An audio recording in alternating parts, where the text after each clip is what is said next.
First of all, we're going to cover the cards. New cards are out. Let's have a look at them. It's going to be a very fast review. There's not much to say. It's going to be really, really quick. So I wouldn't really sweat it. Alright, chat. We're going to do this in alphabetical order. And I gotta say, this is going to be a challenge to some people because there are 3 of them starting with an S. But we're going to do our best to go in alphabetical order. So, R comes before S, I believe. Let's start off with Rahvan, Daylight's Spear. Daybreak, create a random Daybreak card in hand. It's always day for us. So it makes one of these 3 as a 5-drop. It's a 5/5. That's pretty mediocre stats for a 5-drop. And it creates a card for you. So it's basically a 5/5, draw 1 if you play it first. But you usually are playing it first because this is a 5-drop. 5/5, draw 1, huh? So let's say 5/5, draw 0.5. Because you're not drawing like a card that's necessarily in your deck. And second of all, you can't always play this first if it's like your opponent's turn and you have to play a combat trick before playing him. So let's say 5/5, draw 0.5 cards. That seems pretty meh. Yeah, Garen's stats, but Garen is so much better. I'd say this is a meh card. I don't know if this sees play. It's really, really slow at 5, and it doesn't do enough at 5. Like, think of Everosin, right, at 5. He at least has a really strong effect for the rest of the game. Now, he does say it's always day for us. What does that mean, first of all? Does that mean that Daybreak effects last forever? I don't think so, not to my understanding. This round, I think this round should trump it's always day for us. I think that just means that when you play this, Daybreak always triggers. So it's just the Daybreak that's always triggering. Do you know what would be really cool? And I'm really sad that this card is as it is. Could you imagine it just said it's always day and you forget about the for us? What if this was a niche tech counter to Nightfall? That Nightfall cards can't trigger while this guy's on board. Could you imagine that? Now I think that would have been cool. I think it would have been cool to have a very specific lore-friendly counter to Nightfall. I think that would have been cool. Then you can play this as a niche card that can keep Nightfall in check if it's too strong. But it's always day for us is meh. I don't know. We have to see more. If there are more Daybreak cards coming out that are better than these, maybe it's good. Like, this card is amazing. But this card, the problem with it is that it's a 1 cost. You don't really care about having... Like, this is not really affecting this much. This is a 1-drop. This is not a 6-drop, right? You don't go this into this. Like, the reason you want to have It's Always Day for Us is so you can play more stuff after this guy. So if it's like mana 8, you can do this plus this plus this, I guess. But in mana 8, you're not really looking for stats on board. You're looking to finish the game.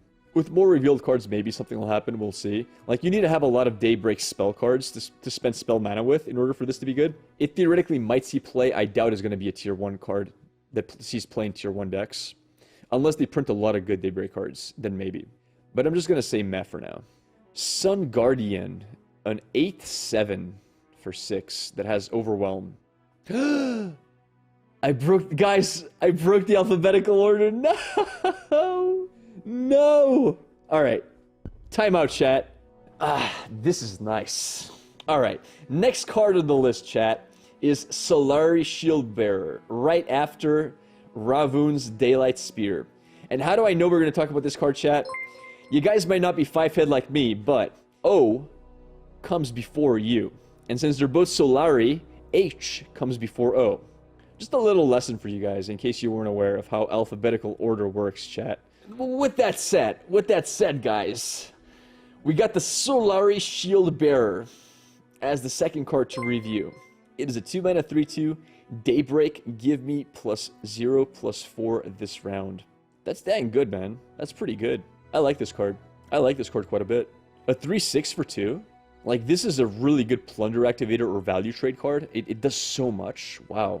This is a pretty good card. Like, I definitely see this card seeing play. It's a really good blocker, and it's a really good attacker, because you're never dying on the attack. Like, you're either doing 3 damage to face or getting a 0/1 removal. Or it's also very good at plunder, because nobody wants to block it on turn 1, so you can activate plunder with this if we see Targon plunder decks. Like, both of these cards are very good for plunder, because you usually don't want to block them. Yeah, I'm really liking this card. I'd say this is a very good card. Not broken, but very, very decent. It's like a Brightsteel Protector. Yeah, Yeah, it is. Brightsteel Protector is really good with challenger decks. This is really good at almost any deck, though. I mean, Brightsteel, yeah, this is comparable to Brightsteel Protector. I'll give you that. Just a very good card. Yep. This is really good versus Zed to block. It does so many things. It beats Zed.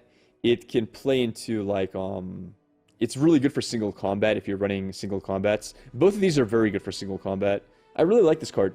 I'd say this is a high tier card. Single combat goes great with this. Callista can't attack into this either. Amazing versus every aggro deck because it trades perfectly. 3 attack means it blocks very well versus Fearsome as well. So if we see the Fearsome meta that I think might happen, this is really good against it. Like, this is just a wall, dude. And he even has the representation of the shield to say he is a wall. Like, this is a great blocker, but it's also a very good attacker. Yeah, overall, fantastic card. Not broken, but I think it's going to see a lot of play. It's a she. Debatable. Alright, guys. Next on the list, in alphabetical order, because chat, don't forget what we're doing here. You guys are going Papeg on me. In alphabetical order, chat, because you got to do this right, is Solari Soldier. Damn, is this a good card. A 3-3 guaranteed on turn 1. Like, you guys have seen the other 3-3 that uses Warning Shot, right? This is just arguably sometimes a better version of it. So good. 1 mana 3-3. Guaranteed to be 3-3 that turn. Amazing card. This is like a Jagged Butcher. I don't know if it's better than Jagged Butcher or not. It might actually be. Because Jagged Butcher very often is a 2-2. And to make him a 3-3, you need to have Warning Shot. This opening as a 3-3 is insane. Also, don't forget, this blocks Jagged Butcher. If somebody opens with Warning Shot into Jagged Butcher and you drop this, you literally made them discard a card. Because the only reason you open with Butcher is to push for that 3 and be unblockable. And 3 damage to turn 1 is amazing. Plus, you drop this on turn 1, you're doing 3 damage to face almost always. And 3 damage to face is more than 10% of their HP gone by turn 1. Absolutely insane card. Yeah, this is very strong. You just missed the buffs aren't permanent. No, they're not permanent. No, if these were permanent, I'm sorry, they would be, every one of them would need to be nerfed. 2 mana 3-6, just the condition being to drop it first. 1 mana 3-3, that would be absolutely broken beyond belief if it was permanent. Even temporary, I think these cards are absolutely amazing. This card is ridiculous, right? Seems to be trying to move the game to more mid-range decks. It's true. But yeah, this card is just great. It's just a value-based 3-3. Great turn 1 opener. Great blocker against their turn 1 open. Overall, beautiful.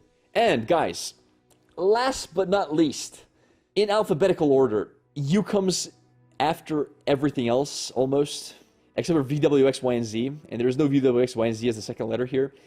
In alphabetical order, chat, we have Sun Guardian as the last card to review. It sucks. I'm going to say it. It sucks. Alright, so I guess you can swing for some decent damage with 8 attack. 8 attack Overwhelm is pretty decent, but it's only for 1 turn. You can't play it on your blocking turn either. Like, if you play it defensively, your opponent might pass their turn, but then it sucks on attack. 6 mana, only a chump blocker. Only good if it's created by Ravune. Even then, like, is it still good? It's pretty terrible. I think it is terrible. I can't see anybody playing this. Like, 6 mana has so many good things you can do. Why would you ever play this? Alright, let's have a look at other cards. Look at this, chat. Look at this. 7-6 permanent with Overwhelm. 7-6 permanent with Overwhelm. Unplayable. Sejuani. 1,000,000 times better. 6-5 with Overwhelm that basically can't take damage from anything. Battering Ram. A 4-12 on the first attack. A 4-12. And it can get even stronger every other attack. Way better with Rally, if we're talking about a Rally deck. Sit 3, a 6-6 gives Fearsome to everything. Heals your Nexus plus gives you Rally. Look at this card. Look at Genevieve. Even Jamadar is better. Every one of these cards is better. I'd rather play Zephyr Sage. I mean, I'm going too far. Guys, Jamadar is better for sure. Yeah, I'm gonna give a hard no. A hard no to that card. No thank you, but have a nice day. Alright, that's it. That's it for the review of the cards. Oh, by the way, we should probably start it with Daybreak, guys. New keyword. This is a bonus the cards receive if you play the card first this round. You know, Khan, you can make me look good, more professional. You can like take that part, put it right in the beginning, and then it looks like I started with the Daybreak, and then everything else had an explanation. Khan, yeah. All right, guys. That's it for the review of the cards, chat. that's it for the review of the cards. And let's get to some games, guys. Let's play a few games.